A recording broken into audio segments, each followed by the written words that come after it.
आज जो है एक बड़ा अच्छा सेशन है कि आज का जो दिन था वो मैट्रिक के परीक्षार्थियों का फेयरवेल पार्टी।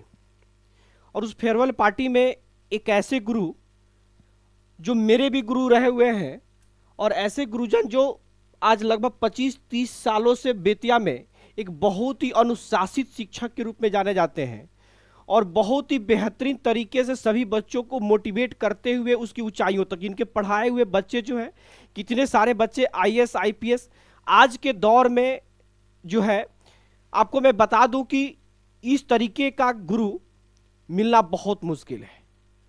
आज के दौर में जिस तरह से अनुशासित रख करके, जहाँ पे आज के दौर में बच्चे जो मोबाइल के बिना खाना नहीं खाते हैं, उस दौर में भी वैसे इनके पास बच्चे हैं जो मोबाइल के बिना रहते हैं और एक बहुत ही डिसिप्लिन तरीके से सारी चीज़ों को चलाते हैं। और लगभग 25-30 सालों से अपने शहर बेतिया में साइंस कोचिंग सेंटर के नाम से अपना इंस्टीट्यूट चला रहे हैं और बहुत ही बेहतरीन तरीके से आज इन्होंने विदाई समारोह पे बच्चों को मोटिवेट करते हुए और कुछ गुरु मंत्र देते हुए इन्होंने बहुत सारी चीज़ें कही जो अगर सुनने के बाद मैं गारंटी कि मेरे दिल को छू गया।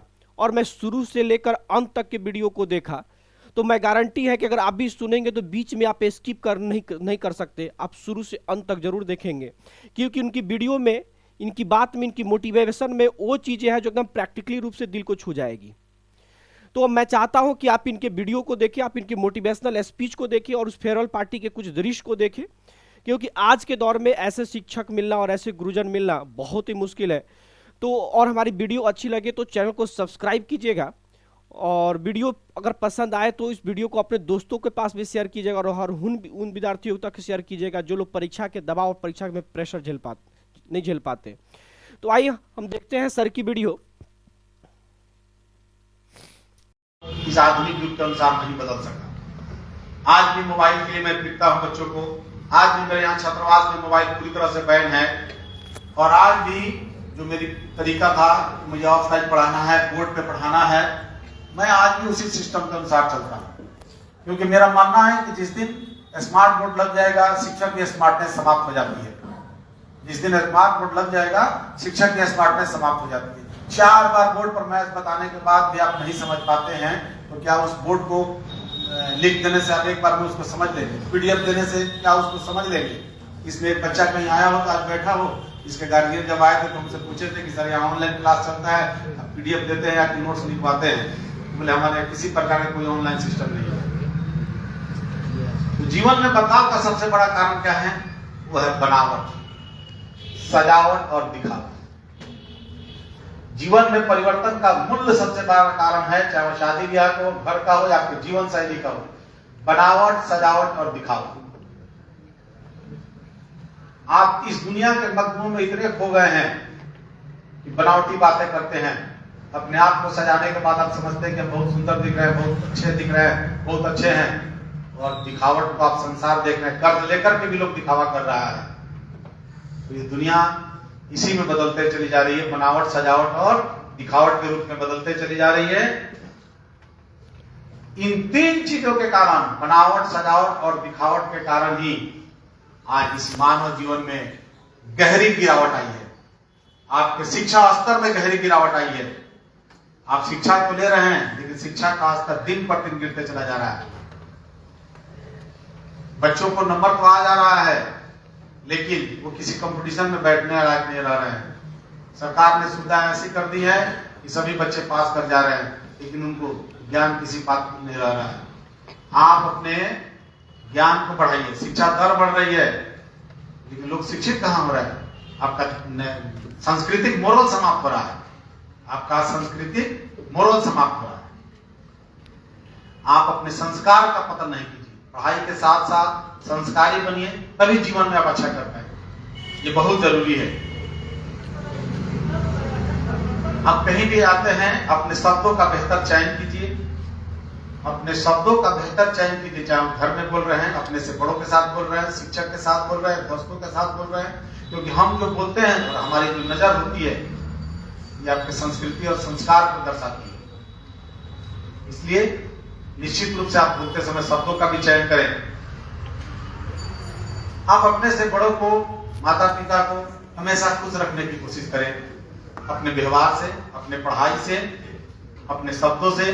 क्योंकि अगर आपके माता पिता और आपके शिक्षक आपके व्यवहार से खुश है, आपके चरित्र से खुश है, आपके अनुशासन से खुश है, तो निश्चित रूप से आप एक बेहतर विद्यार्थी बन पाएंगे। और जब आप एक बेहतर विद्यार्थी अनुशासन में रहकर बन लेंगे तो निश्चित रूप से जीवन भी बेहतर। मैंने शुरू में आपको बोला, गलत दोस्त, गलत समय की बर्बादी से बचे। आपको जो भी वक्त मिला है, दुनिया में सबसे बड़े से बड़े लोगों को भी 24 घंटे का ही वक्त मिला है। जो दुनिया का सबसे अमीर आदमी है उसको भी 24 घंटे। पढ़ाई का स्तर को आज के बाद अब इंटर कॉलेज में चले जाएंगे, पढ़ाने और बताने के लिए बहुत सारे लोग नहीं रहेंगे। बहुत सारे बच्चियां इसमें से बाहर पढ़ने जाएंगी, वहाँ कोई गार्जियंस नहीं रहेगा, आप खुद के मालिक रहेंगे।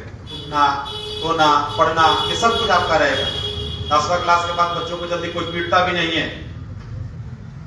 इसलिए आप आज के बाद इन सभी चीजों से मुक्त होंगे और खुद के आप मालिक होंगे। आपको क्या बेहतर करना है, क्या बेहतर जीवन बनाना है, या बच्ची अपने आप पर संयम रखें। चाहे वो क्रोध हो, आवेश, किसी प्रकार की चीज हो, आप उन सभी बातों पर संयम रखें। परिस्थितियों के अनुसार, समय के अनुसार अपने आप को बदलने का ये करें। गार्जियंस आपको जितना देता है उतना में जीवन यापन करना सीखें। गार्जियन आपको जितना सामर्थ्य के हिसाब से देता है उसी पर जीवन करें। बहुत सारे बच्चे हैं जो कपड़ों के लिए, मोबाइल्स के लिए, बहुत सारी चीजों के लिए गार्जियन को जिद करता है। ऐसे करने की कोई जरूरत नहीं है, क्योंकि अगर आप 1 रुपया नहीं कमाते हैं, 1 रुपया आपको फालतू खर्च करने का भी कोई अधिकार नहीं है।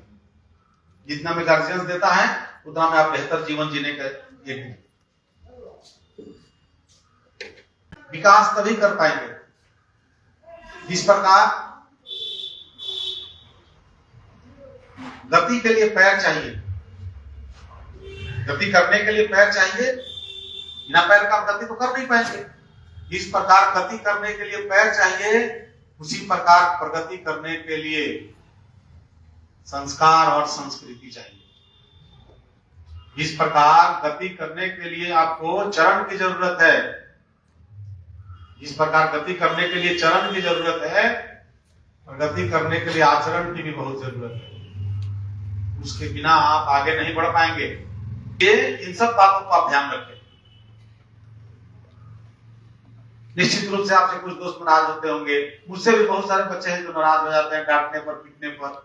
अगर मैं इस बात का प्रवाह करता कि मैं पीटूंगा तो बच्चा नहीं आएगा। आप सभी बच्चे बैठे होंगे, निश्चित रूप से बाहर बहुत सारे बच्चे बोलते हैं कि सर बहुत पीटते हैं इसलिए मैं पढ़ने नहीं जाएंगे। उससे मेरा क्या नुकसान होता है? मैं तो अपना काम बेहतर कर रहा हूं और किसी को बताने की जरूरत नहीं है, क्योंकि लोग कमियां ही ढूंढेंगे। आपको आपकी संयम करने की जरूरत है, अपने आप पर विचार करने की जरूरत है, अपने आप से लड़ने की जरूरत है। जिस दिन आप अपने आप से लड़ना शुरू कर देंगे, आपके अंदर की सारी बुराइयां समाप्त हो जाएंगी। जिस दिन आप अपने आप से लड़ना शुरू कर देंगे, आपको कामयाब होने से कोई नहीं लड़ सकता है। अपने आप से लड़िए, आप बेहतर होके लोग आपके साथ जुड़ जाएंगे। इन सब बात को ध्यान रखिए। जैसे अभी आप मैट्रिक एग्जाम देंगे, आपने क्या प्रयास किया ये कोई नहीं देखेगा, आपने परिणाम क्या दिया ये सभी लोग ही देखेंगे। आपके प्रयास को कोई देखने नहीं आएगा कि आप रात रात में पढ़ते थे, दिन को पढ़ते थे, कब पढ़ते थे। बस आपके परिणाम को लोग देखेंगे। परिणाम ही याद रखे जाते हैं, प्रयास कभी याद नहीं रखे जाते हैं। तो जब 23 में वर्ल्ड कप ऑस्ट्रेलिया जीत गया, भारत सभी मैच जीत कर भी फाइनल हार गया, उसको कोई याद नहीं करेगा। तो आपके प्रयास को कोई नहीं ध्यान देगा, आपके परिणाम को याद रखेंगे। इसलिए आप रिजल्ट के लिए बेहतर कीजिए और बेहतर लिखने का प्रयास करेंगे, ऐसा हम उम्मीद करते हैं। आप अपने माता पिता का विश्वास हासिल करें।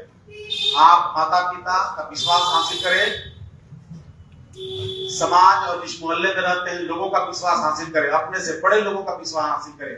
क्योंकि विश्वास एक ऐसा स्टिकर है जो एक बार समाप्त हो जाएगा तो दोबारा फिर उस तरह कभी नहीं सटेगा। आप स्टिकर को एक बार लगा कर देख लीजिए, फिर उठा दीजिए और फिर लगा कर देखिए, कभी उस तरह नहीं आएगी। जैसे सीमेंट की बोरी को आप देखिए, एक बार खोल दीजिए, फिर कुछ भी कर लीजिए, वो उस रूप में नहीं आएगा। तो विश्वास एक ऐसा स्टिकर है जो पुनः उस रूप में कभी नहीं आ सकता है। इसलिए शिक्षक का विश्वास कायम रखिए, माता पिता का भरोसा कायम रखिए, अपने से बड़े जो भी हैं उनको इस बात का भरोसा रखें कि नहीं, मेरा बच्चा जो है भले पढ़ने में थोड़ा कमजोर है बट उसके संस्कार और उसके कल्चर जो है एकदम बेहतर है। इस बात का हमेशा ध्यान रखा जाए। आप इस बात को सकारात्मक करिए, यह काम हम कर सकते हैं, मैं ही कर सकता हूं, मैं ही कर सकता हूं। ये प्राउड है, ये घमंड है, इसको नहीं सोचता। मैं ही कर सकता हूं ये नहीं सोचता है, मैं कर सकता हूं, ये आपका आत्मविश्वास है।